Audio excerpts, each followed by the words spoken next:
back to Reclining at Table with Jesus.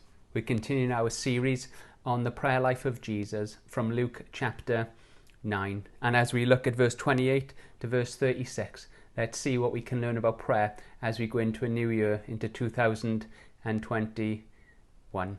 So we've seen Jesus take Peter, James and John onto a mountain with them, and he's there to pray in verse 28, and he's transfigured and he's just dazzling white in verse 29, and he reveals his glory.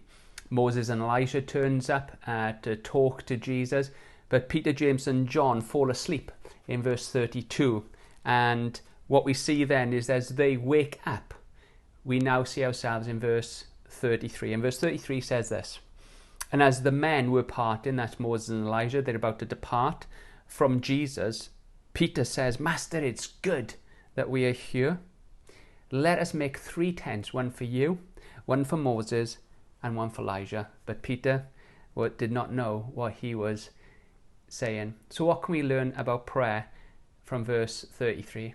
Well, firstly, let me ask you that in 2021, will you give yourself to prayer? This is what King David says in Psalm 109 verse 4. He says, "I will give myself to prayer." Will this year be a year that you give yourself to prayer, to time with the Lord Jesus?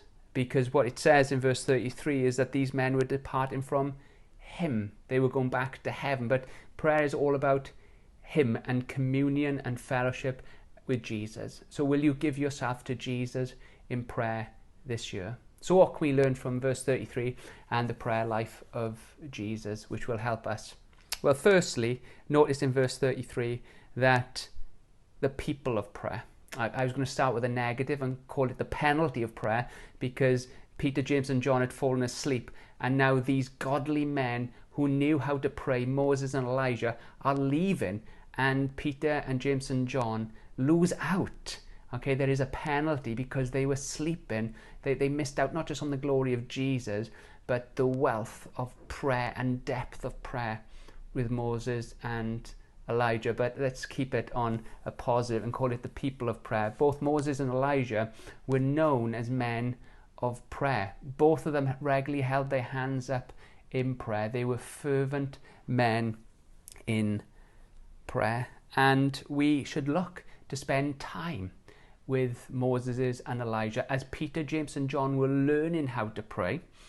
There are men normally around us who are with us for a season, because they will part from us, and we need to get around them and learn and glean from them so that we can take in the atmosphere of heaven, because Moses and Elijah often was up the mount with God, enjoying him, and we should get close to them if we want to be people of prayer also. We are learning, like I said, Peter, James and John, and we need to get around the Moses and Elijahs in our congregation who have had much more experience than us, who have eaten at Jesus' table, have gone up the mount and have soaked in the atmosphere of heaven. So if we want to be people of prayer, we've got to put ourselves around people of prayer. But sometimes these men and women in our lives depart, because ultimately prayer is about Jesus in verse 33, because it says that these men were departing from him. Although Jesus will never leave us, he will never forsake us, he's always with us, these men, Moses and Elijah, only come into our life sometimes for a season. We need to glean from them, learn from them, and they will depart out of our lives. So spend as much time, glean as much as you can, get around them, pray with them, and learn if we want to be people of prayer. Because if we are sleeping when we should be praying, and if we don't glean as much as we can from them, we will be gutted in as we look back and go, I should have spent more time with them. So these are godly people. So Thomas missed out on the resurrection, or the first resurrection appearance of Jesus, because he wasn't with the disciples. And now Peter, James and John missed out on Moses and Elijah because they were sleeping, and they were parting now in verse 33. Secondly, not only the people of prayer, notice Peter's response to the Lord Jesus in verse 33. And I want you to see prayer this year as a pleasure, the pleasures of prayer. Verse 33, Master, it's good that we are here. What a phrase. Master Jesus, it is good that we are here. Although prayer can be difficult, although we often have to wrestle with our flesh to get into the place of prayer, often we have to wrestle with God in prayer, as Jacob did and as Epaphras did. And although we have to fight and wrestle against flesh and blood in prayer, we have to say there is sweetness in prayer. It's good to be in prayer. And what a great phrase, verse 33 is, Master, it's good to be here. And I really do pray that this was not just my testimony this year, but it'll be a testimony of you this year, individually and corporately together, that we'll often have times that we go, Jesus, Master, it's so good to be in this place. It's good to be here in the place of prayer. As we come to our senses, as the prodigal son in Luke 15, verse 17 came to his senses, often we come to our senses in prayer and we realize how good the place of prayer is to be with Jesus and his people. But that's only when we wake up, okay? Our flesh will fight us, Satan will fight us, and it is difficult, but there should be a sweetness in that place.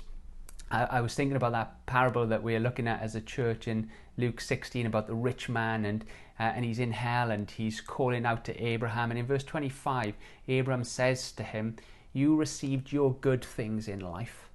And do you know where the Christian finds the good things in life? Well, chapter 9, verse 33, Master, it is good to be here. It's good to be with Jesus. That's where we get our good things, not from the world, but from the place of prayer, being with Jesus. So if we want to give ourselves to prayer this year, let's get around the people of prayer. Let's have a passion and an enjoyment in prayer and ask Jesus to help us to enjoy. And then finally, be prolonged in prayer and be persistent in prayer. So I do think verse 33 is a bit of a negative. I think what Peter wants to do now is to prolong the experience with the Lord Jesus in his glory and with Moses and Elijah. And he says something now which is a negative, but I want to look at as a positive. And after he says, Master, it's good to be here, what he then wants to do is to make 3 tents. One for Jesus, one for Moses, one for Elijah, because he wants to prolong the experience. He's missed out on the glory of Jesus and spending time with Moses and Elijah. And he doesn't want it to end now because he's awake, but it's got to come to an end. But he wants to prolong it. And sometimes we lose out on the glory of Jesus, the blessings of Jesus, visions of Jesus in the place of prayer because we're sleeping. But also we can leave the place of prayer quickly and we can miss out. But by you, Peter isn't quick to leave the place of prayer. So Moses was a man who had his hands held high.